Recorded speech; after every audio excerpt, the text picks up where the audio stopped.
Hi, I'm Christine. I'd like to welcome you to our TACHS Orientation session. The first thing I'd like to discuss are some other high school tests that you might be interested in knowing about and possibly applying to different types of schools. So the IC exam is the Independent School Entrance Exam, and it's for people who might want to apply to Staten Island Academy. The HSPT, or the High School Placement Test, is the scholarship exam for St. Joseph Hill and Notre Dame. It's the entrance exam for Regis High School and for Xaverian and Xavier, and for other schools. So if you're interested in looking in schools off Staten Island, there are schools that take the HSPT as their entrance exam, and then you wouldn't use all three of your choices with one of the Brooklyn schools. You just use your three choices for the TACHS exam for the Staten Island schools. Finally, there's the SHSAT, which is the Specialized High School Admissions Test. And that would be for schools like Staten Island Tech here on the island, or Brooklyn Tech, Stuyvesant, etc. If you're interested in knowing more about these tests or in prepping for them, please contact me. So let's get to why we're here, the TACHS test. So as you know, the TACHS test is the test for admission to our Catholic high schools. On Staten Island and within the Archdiocese, we have schools that are co-ed. We have schools that are all boys and all girls. The co-ed schools on the island are Moore and St. Joseph by the Sea. The all-boys schools are Monsignor Farrell and St. Peter's. The all-girls schools are Notre Dame Academy and St. Joseph Hill Academy. Xaverian is a school in Brooklyn that many of our students apply to, which is why it's up here. But there's many other schools that, like Fontbonne, Regis, Xavier, that students apply to as well. Please note that to go to St. Joseph by the Sea, you must be Roman Catholic. Here is the official TACHS website. This is where you'll find all the information to register for the TACHS exam. I included this link in the email that I sent you. This is where you'll find your application for extended time, dates for this school year. It's important to check this site regularly before the exam, not right now. Right now, the only thing you have to worry about is registration that begins on August 25th. The extended time deadline ends on October 3rd, so I highly suggest you print out that paperwork if your child has extended time, and you bring it to the guidance counselor when school starts. I'd wait till the second week. The first week. 9th is the registration deadline for the TACHS exam. I would set in your phone August 25th, registration for TACHS begins. Do it the sooner the better. November 7th for Staten Island is the test day, and for the other boroughs like Brooklyn and Queens, the test is November 8th. If you have not already created a new email for your child, it is suggested that you create a Gmail. This Gmail, the student should know their password and their username because we need the information here. Also, it's a good idea to start having an official Gmail that will be for their school throughout all of the years, because when they get a school, as soon as they leave that school, that's no longer valid. So it's helpful if you create that email now, and then you have it for, the rest of their academic career. We need it here at Tutoring by Christine. If you did not give us the form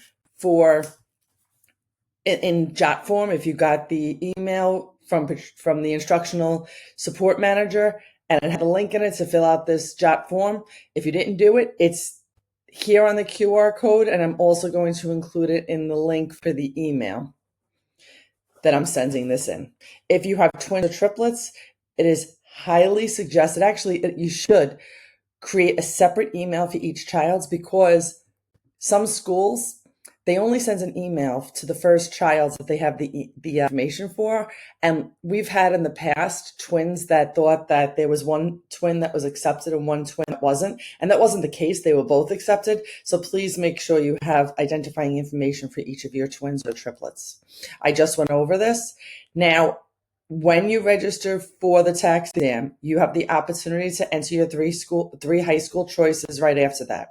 You have until November 8th to enter your high school choices. That's the day after the TACHS exam. Once you enter the choices, you will receive an email confirmation.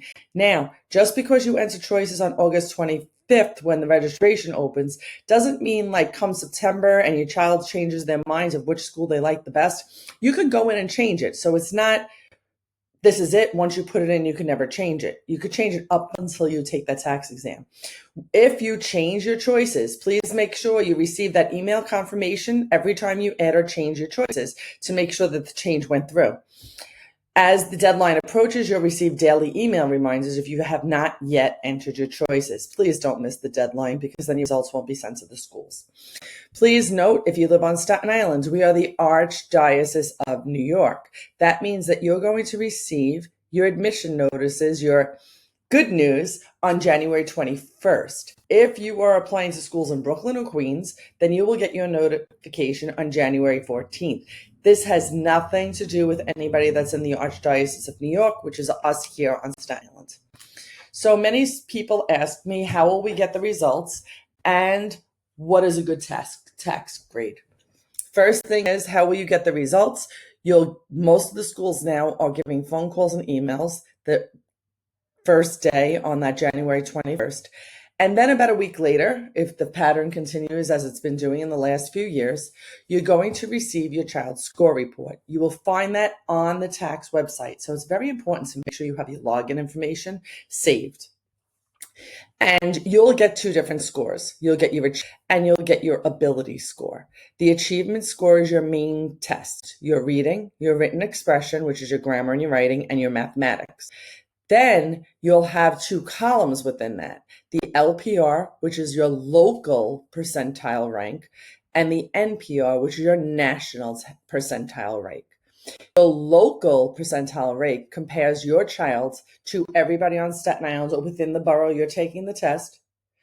And the NPR compares your student to everybody nationally who has taken the TACHS exam.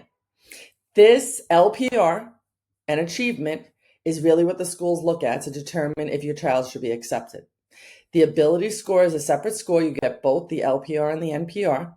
How different admissions offices have described ability to me is that some of them look at it when they're looking at scholarships. Some of them, like say this student here, see how in written expression it's super low, but then they go over here and they're like, oh, you know what?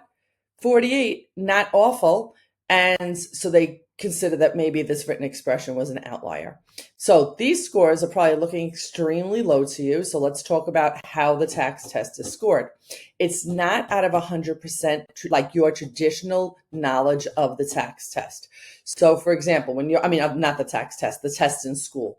So when your child gets a 90 on a test in school, that means they got 90 out of 100. That is not what these percentiles represent. These percentiles represent how much better your child did than everybody else who took the TACHS exam. So for example, this student got a total of 35.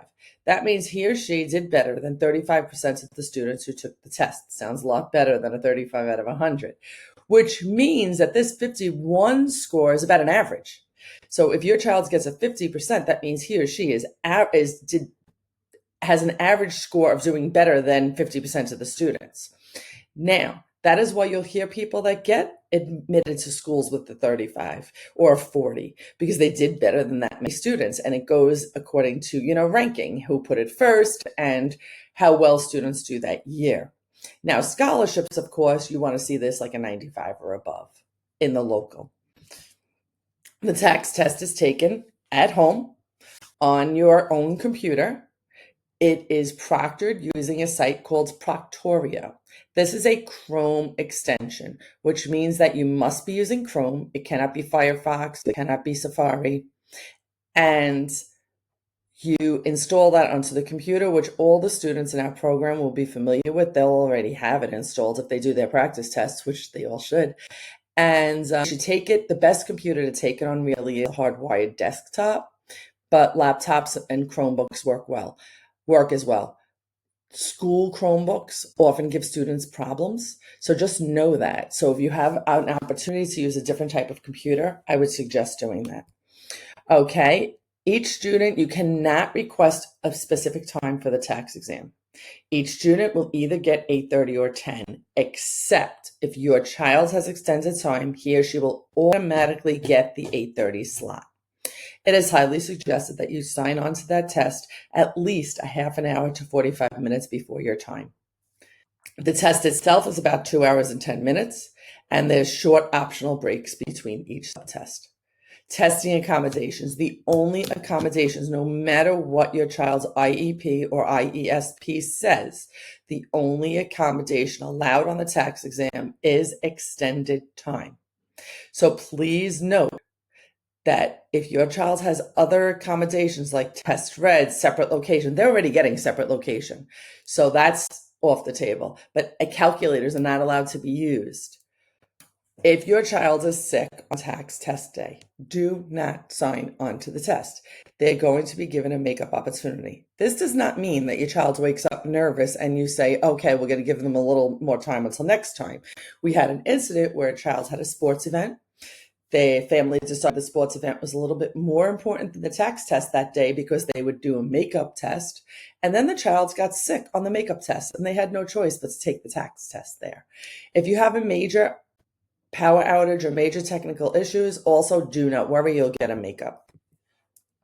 What's on the TACHS test? Well, we have 4 main topics. You have your reading comprehension, you have your written expression, which is your grammar and your writing, your mathematics, and the ability. The ability has 3 separate sections. We cover all of that in Tutoring by Christine. Each section is timed. This is what makes the TACHS test so incredibly challenging because the students aren't used to having to finish one section within a certain amount of time. Think about the state test. Students are allowed to take that state test all day long. In a regular classroom test, a student might not finish this classroom test, and a teacher will be kind and say, you know what, come back at lunch, I'll finish it tomorrow. So that is the second challenge, is that there's a timer there, and they're not used to seeing that right in front of them all the time. They may not move between sections. So once that reading comprehension section is completed, the reading comprehension section is completed. They can't go back to it. They can move within sections, which is a helpful test taking strategy because remember, each question is worth the same amount of points. So you don't want to spend too much time on one question. If there's something that stumps them, they should flag it, move on to the next questions, then go back to it later on if they have time.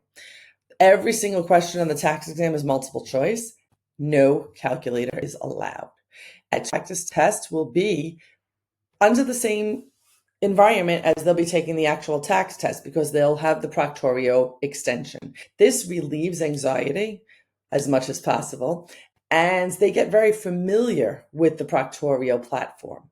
The first test is done at Tutoring by Christine in the first class. If a child can't make their first class, then they could take it in a different class. The second and third tests will be done at home. It's really helpful if your child takes the second and third tests on the device that they'll be using on the actual test day. If you decide, like the week before the test, to buy a new computer, just take part of the practice test or one section of it over just to make sure that everything is working right. At Tutoring by Christine, you're going to receive a TACHS workbook. You're going to receive access to our Canvas platform, which has all the homework assignments, all the quizzes, all the tests. So that means that you are able to monitor how your child is doing at all times. And they're going to be receiving a subscription to Math Chops, which I'll talk about right now. So Math Chops is an interactive math program that has been proven within Tutoring by Christine to increase the chances of students receiving scholarships and helps them better on the timing. So the timing with the math is always difficult, especially in the beginning, because not only can students not use the calculator, but they're being timed while they're doing the math. This helps students increase their fluency and their foundational skills with the math part of the exam. Every student is put on the free version first. Once they master the free version, once they can no longer go any further, then we will upgrade their platform to the paid version. But every student must finish the free version before they get upgraded. I would highly encourage you to encourage your child to go on Math Chops as much as possible because it really has proven to have higher results. Your child will receive an invite to the Canvas platform as well as Math Chops before class begins. You do not have to do anything. It's just easier for our onboarding that we do it beforehand. We will set them up in class. How do you monitor your students' progress? So in class, when they get set up on those platforms, they will be using the Gmail that you created for our course. They must come to class knowing their password. You must know their username and their password. By the way, we tell them to make the password the same exact password that they use for their Gmail account. And when you have their username and password, you are able to sign in to their platform at any time. On the left side of their platform, you'll see this bar, and you'll see the fourth one down as grades. When you click that, you'll be able to see, are they doing all their homework? How are they doing on their quizzes? How are they doing on their practice test? And then you'll be able to monitor how they're doing. Now, if you choose not to ever look at their grades, that's your choice and that's fine. We will contact you if your child is missing more than 3 homeworks. As far as Math Chops, your email will be put into their Math Chops account. If you never receive an email, first check your spam, because we've had that happen where the Math Chops parent reports go to spam. But that means your child isn't using Math Chops at all. Because if your child goes on Math Chops, you will get a report each week of how often they're going on. So in regards to the student progress, I highly suggest you check their grades regularly. Expect that their beginning grades are going to be very low.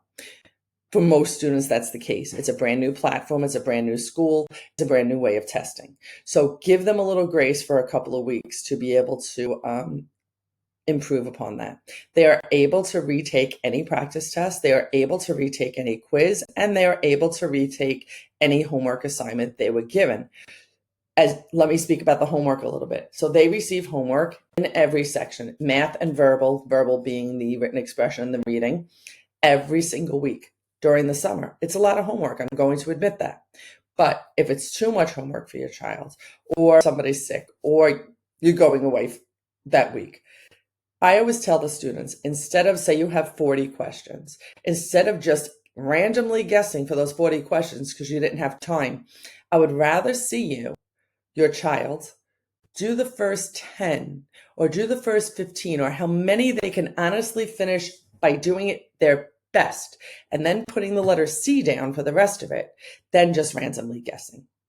Remind your child to ask questions in class. I tell them all the time, your parents did their job, your guardians did their job, they're paying for you to be here. Now you need to do your job. And asking questions is part of your job because we're not mind readers, so we won't know if your child has a problem unless they ask questions. After about a month, if your child is struggling really bad, please let us know. Like if they're coming home anxious, if it's too much, please give me a phone call so we can discuss the next steps. Attendance really is necessary in class for student success. If you know your child is going to be absent, this email contains a link to the master calendar. So you registered for one day in class, but if you know that your child has a sports game or if you're going to be away that day, they come to another class that week. Now, that means each week is on the same exact schedule with the syllabus. So they can't come the week before or the week after. So unfortunately, some makeups cannot happen. If that's the case, all of the work is on the Canvas tutoring platform. So you can go there, you see the syllabus, you see what they have to complete, you see the homework, and you have the slides to the presentations that were used in class. So it's important that students stay up to date on everything. This is the phone number that you use to text, and this is the email that you use to contact us. Most of the times, I will say, sure, no problem, come to that class. There's a few times that I might say, no, there's too many students that are making up in that room. We suggest another day for you. So I went over all of this already. Please don't lose the workbook because I would hate to have to charge you a replacement fee for it. Usually students are pretty responsible with that. We've discussed the math. The only thing I did not discuss is every week after a couple of weeks of the class starting, there's going to be timed quizzes for all of the math lessons. If the student doesn't do well on the quiz, they can go home and redo it. They frustrated the students at the beginning of the course. So please, I can't stress that enough. One thing about the homework that I did not say, we don't have enough time to go over every single homework question in class. However, the students get the answers to their homework right away. They should look at what they got wrong. And then if they can't figure out why they got it wrong, come to class and ask questions or email us. Okay, so if you're not already following us on social media, Instagram, Facebook, please do, because that's where we celebrate a lot of our students' successes and for new programs that are coming up. So I hope this was informative. If you have any questions or concerns, feel free to respond to this email. And I look forward to being part of your child's journey to high school.